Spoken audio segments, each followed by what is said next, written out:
A millionaire spots a little girl weeping in the rain cradling a baby. What they reveal next leaves him stunned. Raindrops hammered the windshield of Harold Livingston's classic Ford Mustang, the steady rhythm nearly overpowering his own swirling thoughts. Dallas's usually lively, narrow cobblestone streets now lay deserted beneath the heavy rain. The historic buildings with their ivy-draped walls and intricate ironwork seemed to dissolve into the shadowed gloom, creating a ghostly, silent landscape. His mind, as stormy as the scene outside, churned with restlessness. Fame, power, wealth. He'd achieved it all. Yet an emptiness persisted, an ache that money and success could never soothe.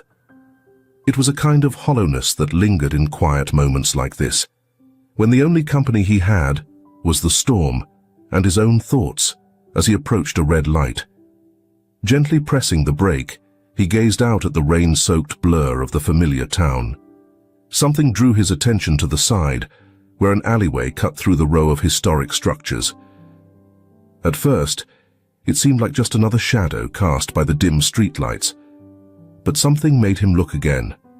Against the wall, barely visible through the rain, a small figure huddled. Harold squinted, trying to make sense of the scene. The figure was far too small to be an adult. An unexpected jolt of concern struck him as he realized it was a child, a young girl, maybe 8 or 9, drenched by the rain. She was holding something even smaller in her arms. Every instinct told him to look away, to act as though he hadn't seen anything. People like him weren't supposed to get involved in these things. But something about that tiny, shivering form triggered a forgotten sense of responsibility, a feeling he hadn't acknowledged in years. He turned the Mustang into the alley, tires splashing through the puddles. The girl's eyes, wide with fear and desperation, locked onto the approaching car, but she didn't move. Harold, parked a short distance away, stepped out and felt the cold rain soak his expensive coat. Walking slowly to avoid frightening her, he called out gently, "Hey," his voice softer than he'd expected. "Are you all right?" the man asked, noticing how tightly she held the little bundle in her arms. It was clear now. She was carrying a baby. Her eyes, a mix of fear and desperation, met his, and something in Harold softened, a tiny break in the emotional wall he had fortified over the years. "I'm not going to hurt you," he assured her, bending down to meet her gaze, rain dripping down his face and obscuring his vision.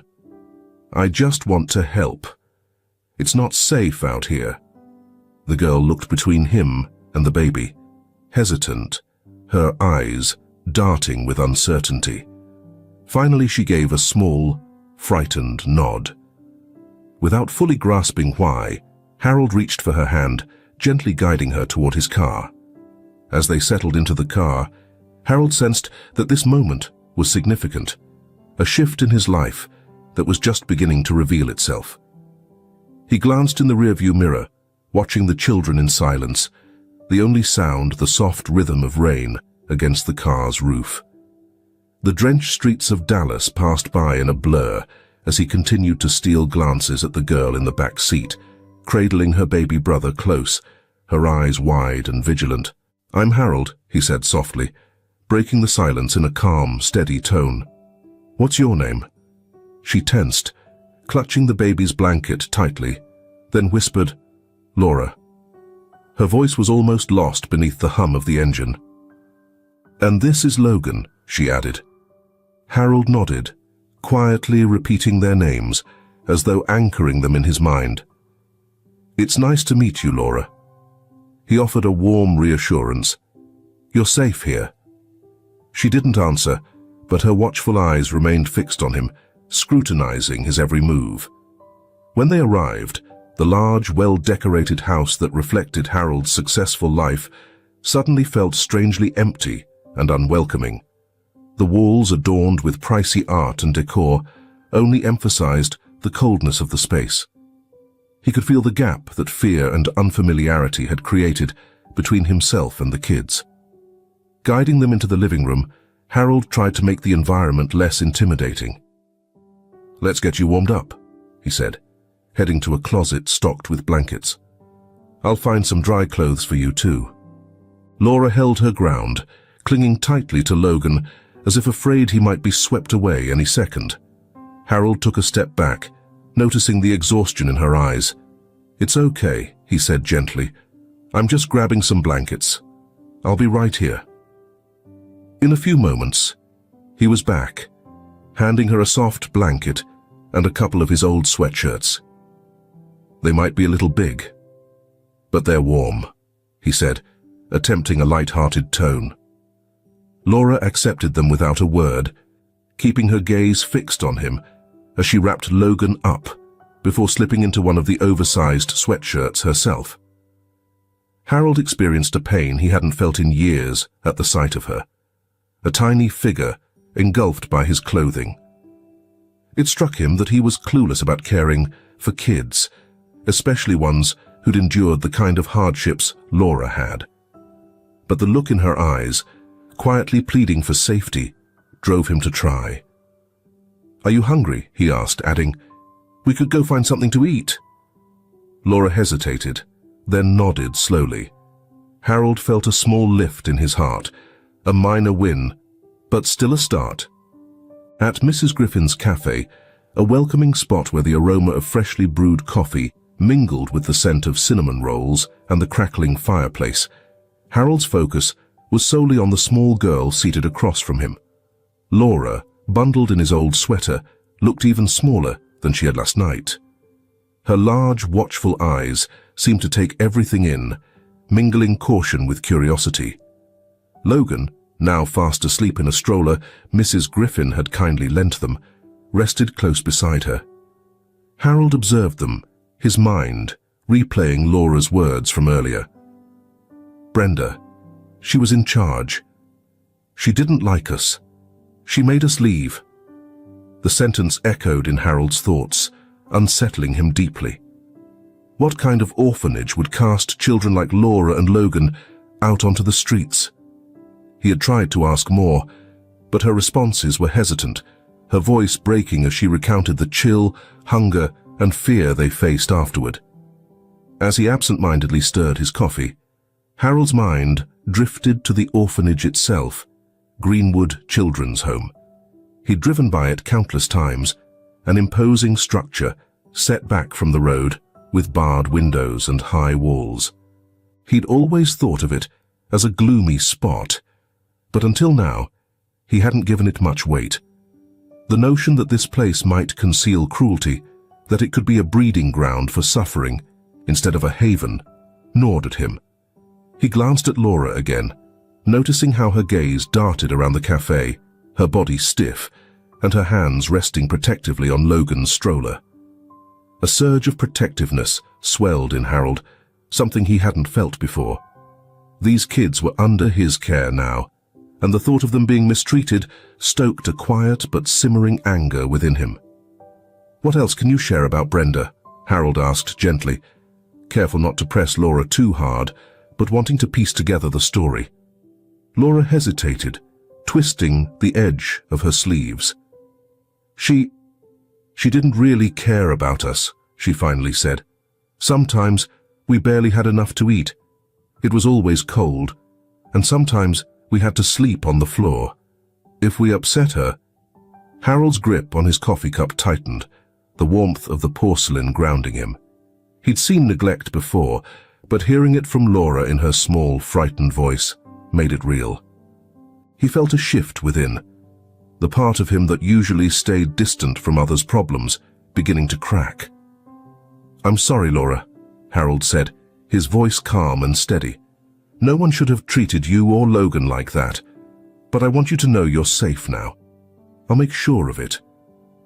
Laura nodded, but her eyes remained cautious, her trust still fragile and tentative. Harold understood that winning her trust would take time, but he was ready to be patient. For now, he had to focus on what he could control, starting with finding out more about Greenwood and this woman named Brenda. The decision settled in his mind, like a stone in water, creating ripples that spread outward. Harold knew he couldn't ignore this. He would investigate the orphanage, uncover its past, and figure out why a place intended to protect children had instead become a place of fear. Harold Livingston pushed open the heavy wooden doors of Dallas's City Hall, the scent of old paper and musty air greeting him as he stepped inside. The space was filled with an oppressive silence that detracted from the building's elegance, which featured high ceilings and intricate moldings. This was a place where history was preserved, not challenged, a place where secrets could easily disappear beneath layers of red tape. He approached the front desk, where a clerk with thinning hair and wire-framed glasses looked up from a stack of papers. The clerk's expression barely masked his impatience, as if Harold's presence was disrupting the real work of upholding the status quo. "Can I help you?" the clerk asked, his voice implying he was hoping for a quick no. Harold, determined, kept his voice, even as he replied, "I'm looking for information on Greenwood Children's Home." He anticipated some pushback and was ready to handle it. Specifically, records from the past decade. The clerk frowned, adjusting his glasses. "And why, exactly, would you need that?" Harold paused briefly, choosing his words with care. "It's for a personal matter I'm looking into. It's important." The clerk eyed him, a blend of curiosity and caution crossing his face. "That's sensitive information. You'd need a solid reason, maybe even some official paperwork." Harold leaned in slightly, lowering his voice. "I'm not here to make waves. I just want to understand more about what's going on there. I think there might be issues, and if the records can shed any light on that, I'd really appreciate your help." After a tense pause, the clerk exhaled, seeming to waver. "Fine," he mumbled, glancing around as if to make sure they were alone. "I'll let you see them. But you didn't get this from me. Got it?" Harold nodded, relieved. "Got it." The clerk led him into a back room lined with metal filing cabinets. The fluorescent lights flickered above, casting a stark, unwelcoming glow over dusty folders and long-forgotten records. He opened one of the drawers and pulled out a stack of files, handing them to Harold with a resigned expression. "Here's everything we have on Greenwood from the last 10 years. Good luck finding whatever you're looking for." Harold thanked him and settled at a nearby table, the weight of the files feeling both literal and symbolic. As he opened the first folder, he quickly took in the initial details. Greenwood had been founded by a woman named Christina Leach, whose reputation for compassion and commitment to the children had earned her admiration. The early records overflowed with praise from the community, affirming her dedication and the positive impact of her work. As Harold delved further, he noticed a disturbing shift in the record's tone. Christina Leach had passed away unexpectedly 5 years prior, and soon after, Brenda Dudley stepped in as the new director of the orphanage. The changes began subtly. Financial statements revealed unexplained spending, legal paperwork carried ambiguous phrasing, and staff complaints were quietly ignored. Harold's concern grew as he traced the emerging pattern. Under Brenda's leadership, Greenwood was transforming, from a safe haven for children into a profit-driven enterprise. Donations poured in, yet the funds vanished into untraceable accounts. Several children were transferred out of the orphanage without proper records, leaving their whereabouts a mystery. Hours slipped by as Harold combed through the evidence, his resolve hardening with each unsettling discovery.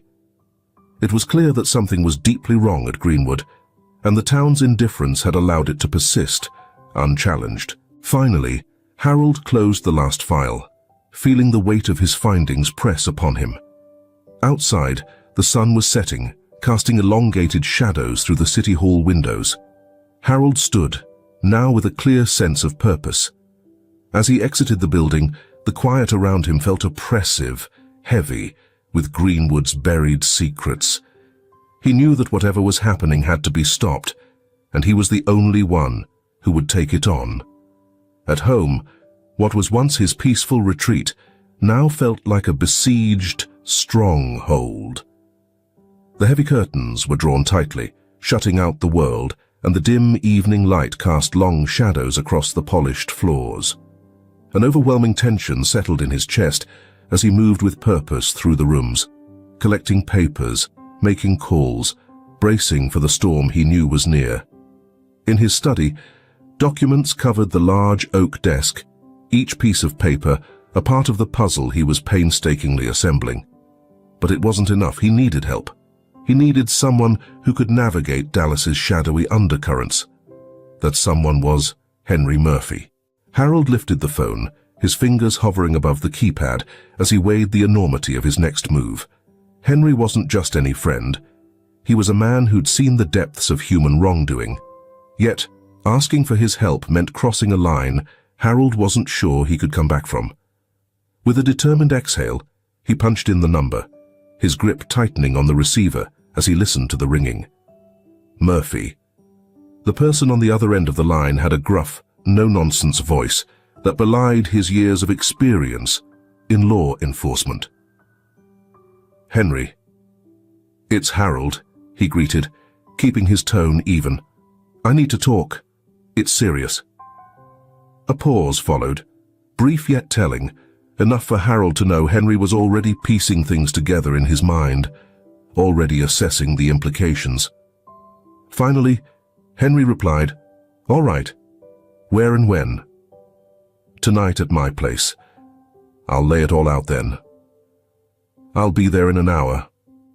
The line clicked, and Harold lowered the phone, feeling the weight of his decisions settle over him like a cold fog.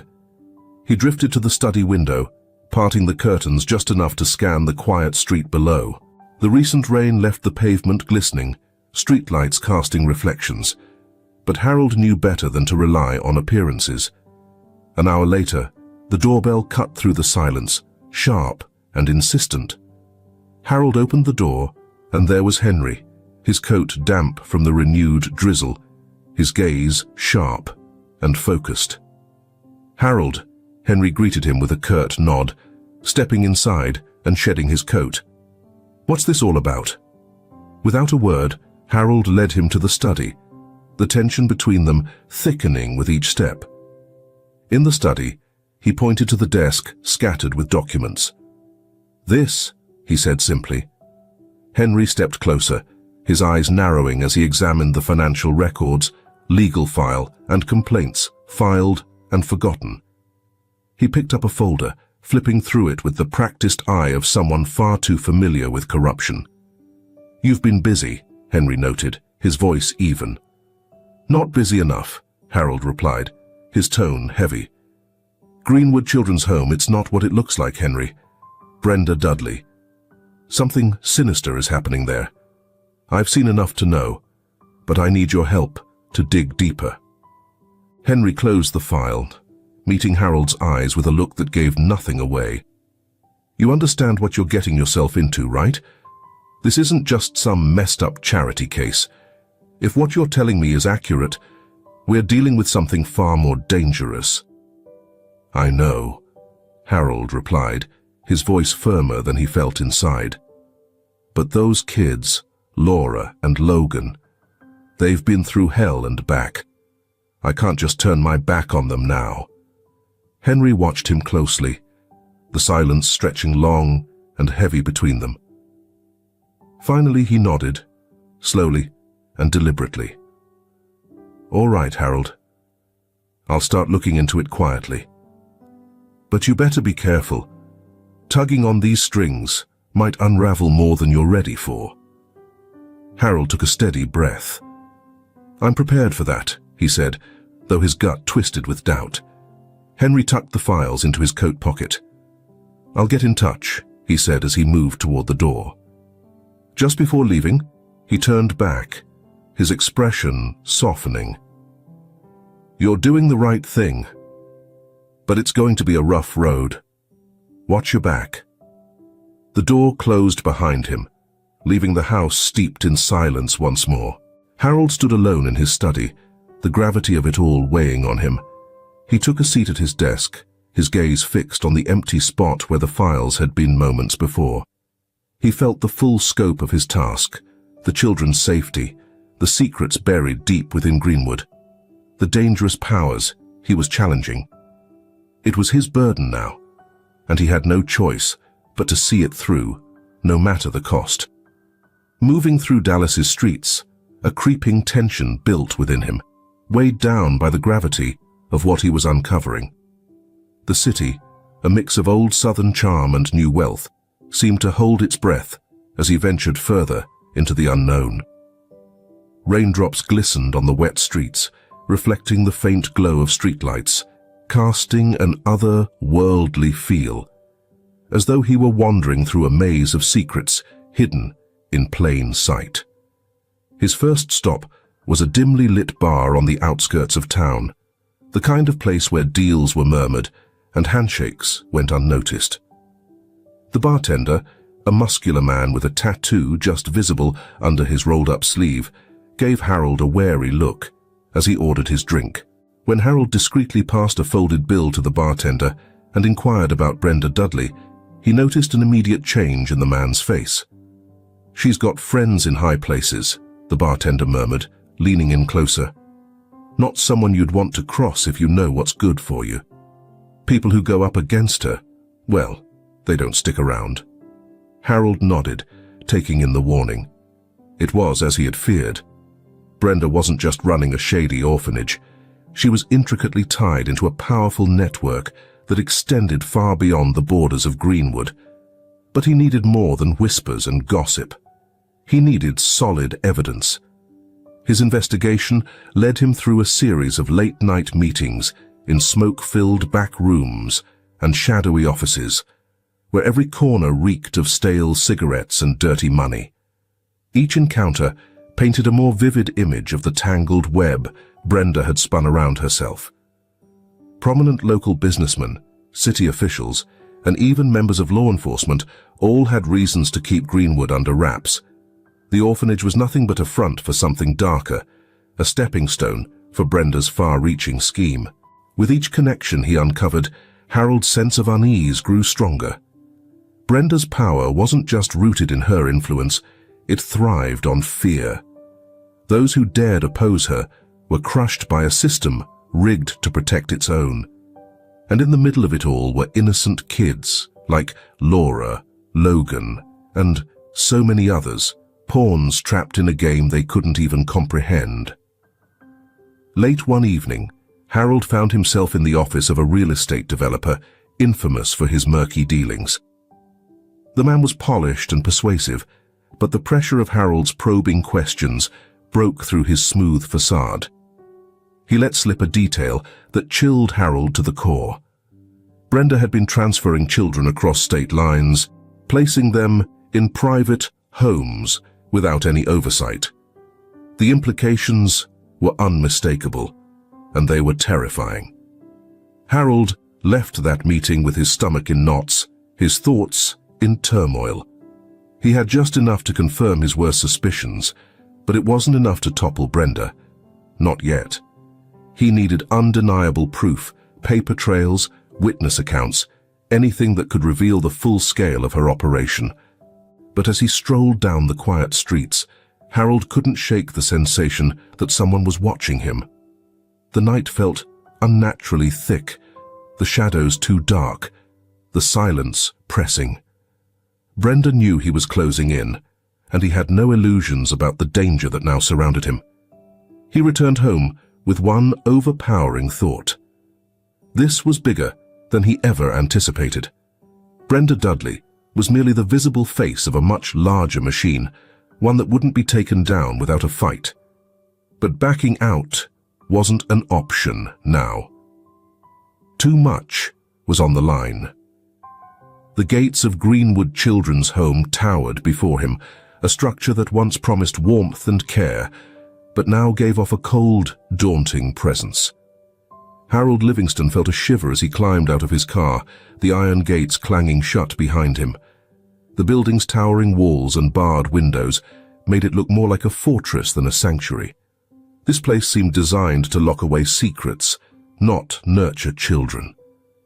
He squared his shoulders, steeling himself for what lay ahead, and strode to the front entrance. Under the pretense of a potential donor, he knew this visit was a risk, a carefully calculated one, but still a gamble. He would need to stay sharp, keep his cover intact, and gather whatever he could without drawing suspicion. Before he could knock, the door swung open, and there stood Brenda Dudley, her face giving nothing away. She was a tall woman with strikingly sharp features, her gaze intense, as if it could see straight through him. Her smile was thin, a symbol of control rather than welcome. "Mr. Livingston, welcome to Greenwood," she said, extending a hand as cold as her expression. "I understand you're interested in supporting our mission here." Harold shook her hand, keeping his face impassive. "Yes, Miss Dudley, I've heard quite a bit about this place, and I wanted to see it for myself." Brenda's eyes flickered, a flash of something hidden crossing her face. "We're always grateful for new support," she said smoothly. "Let me show you around." She guided him through the orphanage with a well-practiced, almost robotic tone, describing each room as they went. The building was immaculate, perhaps too immaculate, yet it felt void of the energy and coziness usually present in places where children lived. The walls were bare, the furniture sparse, and the children they passed in the hallways moved quietly, with an air of defeat that gnawed at Harold's core. He glanced at them as they walked by, catching brief looks of fear, confusion, and resignation. These were not the faces of well-nurtured children. They were the faces of the invisible, the neglected. "This is our common room," Brenda announced as they entered a large, empty-feeling space. A few kids sat around tables, coloring or reading, but their movements were lethargic and their eyes vacant. "We strive to create a supportive atmosphere here." Harold nodded, though his mind was whirling. Every detail, every minor inconsistency he noticed only strengthened his suspicions. Yet he couldn't let it show, not just yet. "So how do you handle funding for this place?" he asked, guiding the conversation toward his real purpose. "I'm interested to know how an operation like this keeps itself afloat." Brenda paused, just for a split second, but it was enough for Harold to catch.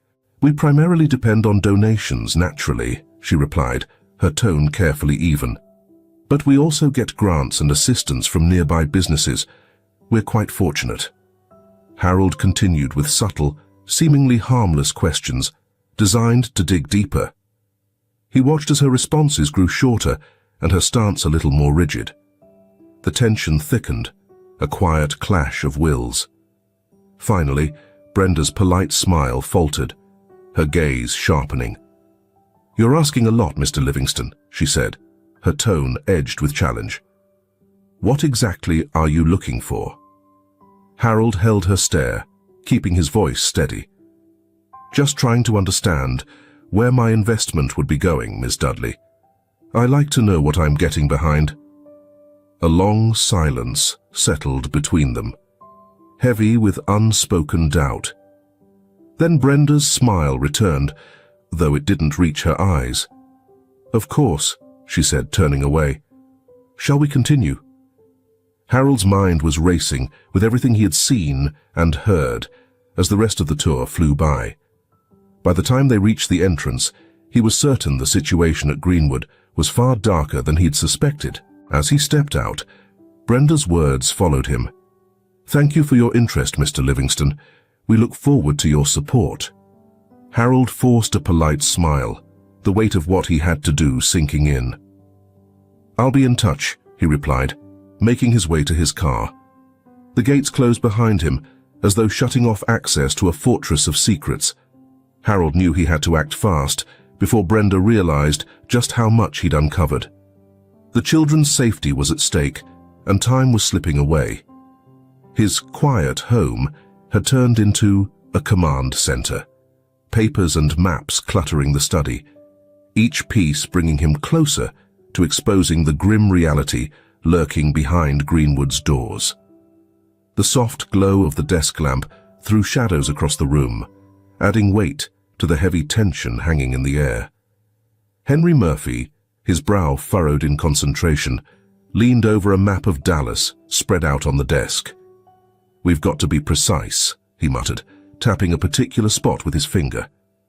"If we make our move too soon, we risk tipping her off," he continued. "But if we wait too long," Harold's voice trailed, completing the thought, "she'll relocate the kids, and we'll miss our shot." Murphy nodded, his face grim. "Brenda isn't one to sit around and wait for us to catch up. If she catches wind of this, she'll disappear, and she's got the means to make that happen. We've got to move quickly, but we can't afford any missteps." Harold's thoughts raced as he sifted through the pile of evidence on the desk. Every file and photo suggested something darker than he'd originally expected. The stakes had never been higher, and the weight of it all pressed down on him in a way he wasn't used to. "There's no room for mistakes," he said, his voice calm but firm. "Those kids have already been through enough. We can't let them slip away now." Murphy straightened up, arms crossed, weighing their options. "We need undeniable evidence, something solid enough to compel the authorities to act. If we go in half-prepared, she'll find a way to slip through. And those kids, they'll suffer for it." A familiar anxiety gripped Harold's chest. He was no stranger to high-stakes decisions in the business world, but this was entirely different. This wasn't about gains or losses. This was about lives, innocent lives depending on him to make the right call. He glanced at the clock on the wall, the ticking a steady reminder that time was slipping away.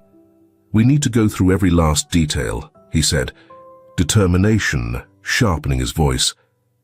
"There's got to be something here, some leverage we've missed." The room fell into a tense silence, broken only by the rustle of paper and the scratch of a pen as they combed through the documents. Harold's concentration was unwavering, his mind scanning every clue, every piece of evidence, trying to put the last piece of the puzzle into place. Suddenly, the phone rang, cutting through the quiet like a knife. Harold grabbed it, his heart pounding. "Livingston," he answered. Harold's voice was tense, clipped. On the other end, a low, urgent whisper warned, "Brenda's planning to move the kids tonight. A private jet is set to leave Dallas's airstrip at dawn." Harold's grip tightened on the phone. "There's no time." Murphy looked up, catching the urgency in Harold's eyes. "What's going on?" Harold hung up, his resolve solidified. "She's moving them tonight. We need to go now." Murphy nodded, reaching for his coat. "Then we'll make sure she doesn't get away with it." As they strode to the door, the weight of the mission pressed down on Harold. Time was running out, and the kids' lives were at stake. But he was ready, and so was Murphy. This was their chance to bring Brenda's reign of terror to an end. The night was thick with tension as Harold, Murphy, and the team of officers approached Greenwood Children's Home. Clouds obscured the moon's light, making the officer's dark silhouette barely discernible against the sky. Harold's heart pounded in his chest. Each step toward the building felt heavier. There was no turning back now. Murphy held up a hand, signaling the team to halt.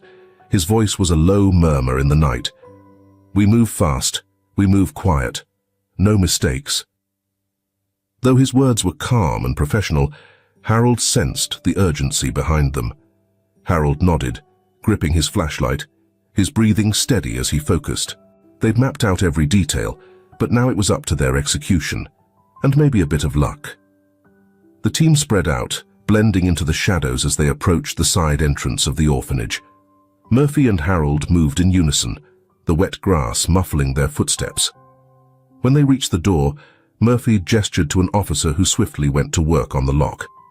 The faint click of the lock disengaging seemed deafening, but the door swung open smoothly. Inside, the stale air carried a heavy scent of neglect. Darkness enveloped the hallways, broken only by the dim glow of the emergency exit signs. Harold's senses were on edge. Every creak and every faint sound heightened his pulse, sending surges of adrenaline through him.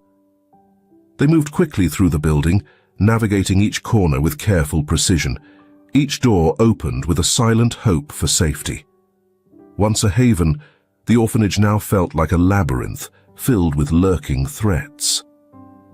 Harold's mind was racing. He thought of the kids, wondering where they were, how they were holding up, and if they were out of harm's way. Time was slipping by. As they approached the main wing, the tension in the air grew heavier. This was where Brenda's office was, the place where they'd likely find the crucial records, and maybe even encounter Brenda herself. Murphy glanced at Harold, his silent question evident. "Are you ready?" Harold steadied himself, suppressing the fear that threatened to seep in. "Let's get this done," he murmured. They moved forward, the office door looming ahead, but as they drew closer, it swung open suddenly. One of Brenda's heavy guards charged at them, and chaos erupted in the hallway. Murphy responded immediately, tackling the guard before he could get his weapon ready, the two crashing to the ground in a heap. "Go!" Murphy yelled, grappling with the man. Harold paused, his instinct to help his friend clashing with the urgency to press on with the mission. Breaking free from hesitation, he pushed ahead as more guards emerged from the shadows, intensifying the fight around him. The office door was slightly ajar, light spilling into the hallway. Harold dashed in, his heart pounding. Brenda stood behind her desk, her expression hardened with anger. "You're too late," she sneered, her gaze filled with contempt. Harold skipped the words, launching himself toward the stack of papers on her desk. But Brenda was faster, pulling a gun from a drawer, her hand trembling as she pointed it at him. "You're not getting away with this," she spat. Harold froze, desperately searching for a way out. Just as she was about to pull the trigger, a gunshot shattered the silence, and she dropped to the floor, clutching her shoulder. Murphy stood at the doorway, his gun still smoking. "Go," he ordered, his tone a mixture of urgency and relief. Harold grabbed the papers and sprinted, his mind a whirlwind of determination and fear. They had to save those kids. Barreling down the hallway, he burst into the dormitory, where the children sat huddled together, eyes wide with fear. "It's okay," Harold assured them, his voice steady, despite the surrounding chaos. "You're safe now." Harold's voice was firm yet gentle, and the children stared at him, unsure, but beginning to feel the truth in his words. Slowly, they moved toward him, hesitant, but seeking the comfort he offered. As they stepped closer, Harold's heart swelled with a fierce sense of protectiveness and determination. They had made it. They had reached them in time. As the first light of dawn crept over the horizon, casting a pale glow over the old building, Harold led the children out, each step feeling like a small victory. Brenda was in custody, and though relief washed over him, he knew deep down that this was only the beginning. The network behind Greenwood was vast, still lurking out there in the shadows, and the battle was far from over. Back in his study that afternoon, the warm sunlight filtered through the tall windows, painting a serene glow across the room. Once a chaotic space filled with clues and files, his office had returned to a sense of calm, though traces of the intense days still lingered. Boxes of files were stacked in the corner, documents awaiting the final touches of a long legal process. Harold gazed out the window at Dallas, the town that had become the unexpected setting for a chapter of his life he hadn't anticipated. In the week since the operation at Greenwood, his days had been a whirlwind of legal wrangling, relentless media attention, and personal reflection. The network they'd uncovered reached far beyond Greenwood, a monstrous machine of fear and manipulation that would take time to dismantle. Brenda Dudley's reign of terror was over, but Harold knew that systemic change would require patience, persistence, and unwavering resolve. But today, he allowed himself a moment to breathe, to savor the small but powerful victory that had saved lives and irrevocably changed his own. A gentle knock at the door interrupted his thoughts, and he looked up to see Laura standing in the doorway, her expression hesitant yet hopeful. Her younger brother Logan, never far from her side, clung to her shirt, his small hand resting against her back. "Can we come in?" Laura's voice had a soft vulnerability to it, still tinged with uncertainty. But there was also warmth and a growing sense of trust. Harold smiled, gesturing for them to come in. "Of course you don't need to ask," he replied warmly. Laura returned a tentative smile as she led Logan to the couch opposite Harold's desk. Logan climbed up beside his sister, his wide, curious eyes taking in the room around him. "How are you both doing?" Harold asked, leaning forward with genuine care. Laura nodded, her face lighting up slightly. "We're good. School's different, but in a good way." Harold smiled back, his heart lifting at the glimmer of hope in her eyes. "I'm really glad to hear that." Time would make it easier, he reminded himself.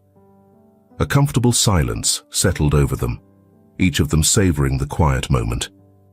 Harold could hardly believe he had come to fill this role. Guardian, father figure. But in this moment, it felt undeniably right. The purpose and connection he found in taking care of Laura and Logan had filled the previously empty part of his life, not wealth or professional success. Logan's small voice broke the stillness.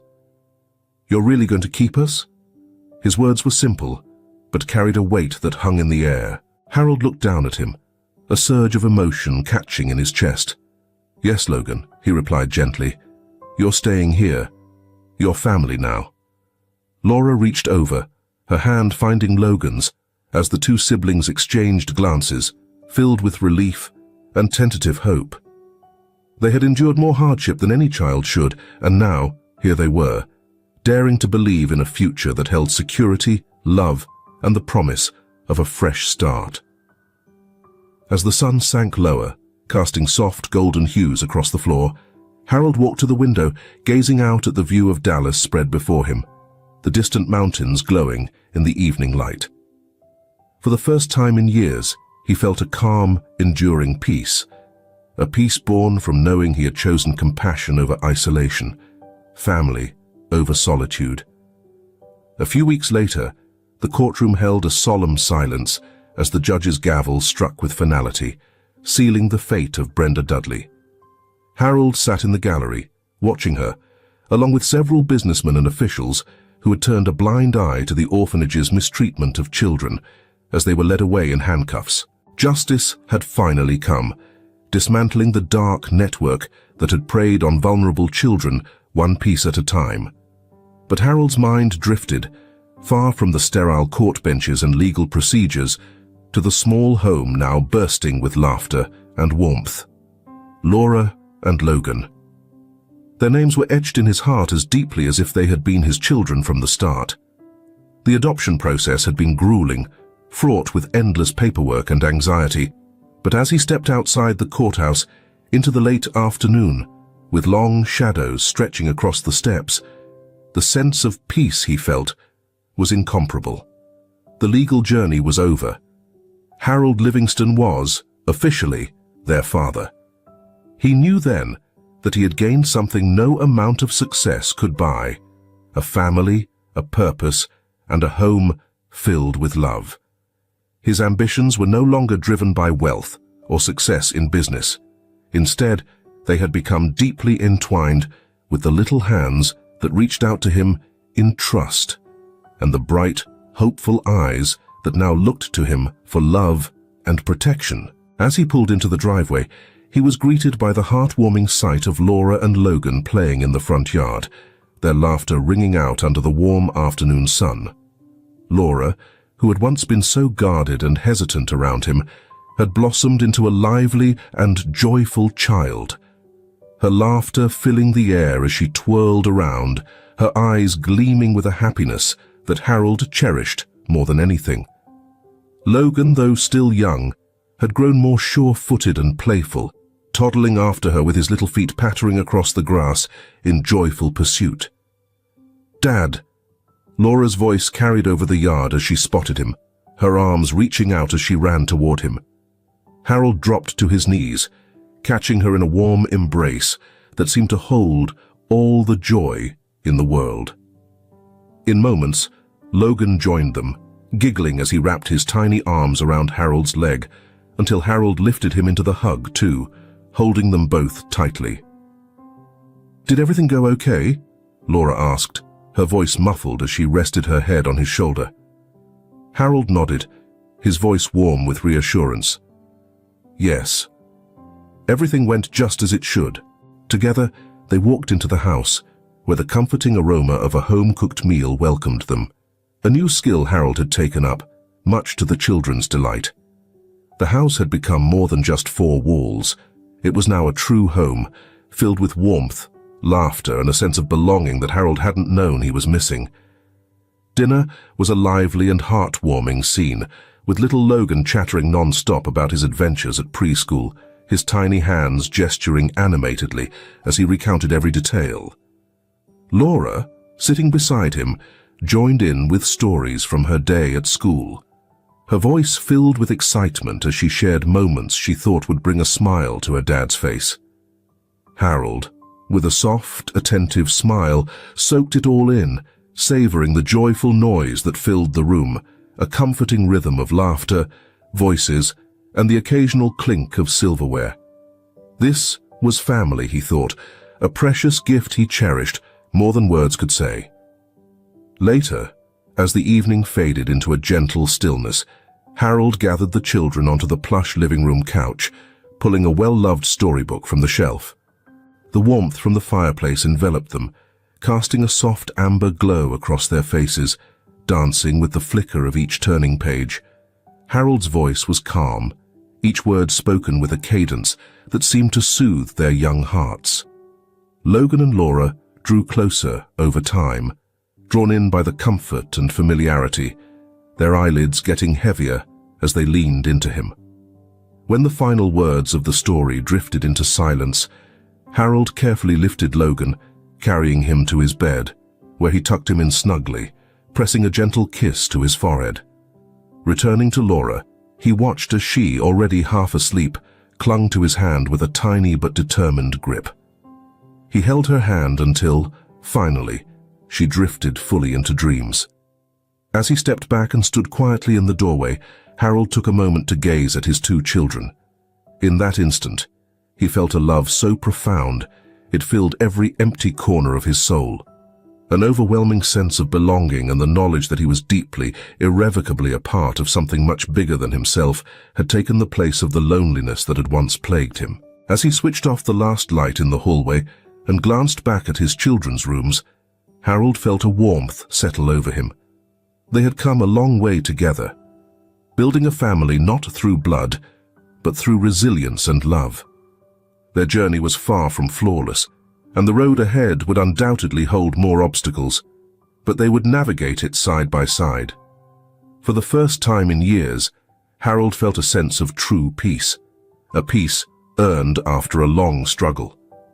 Brenda and her accomplices were finally behind bars, unable to bring harm to another child.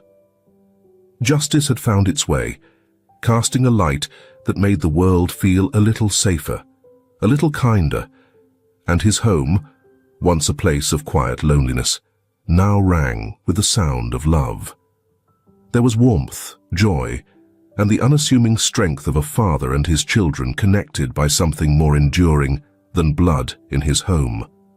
Their bond was woven from trust, hope, and the shared belief in a future filled with endless possibilities and the promise of brighter days ahead.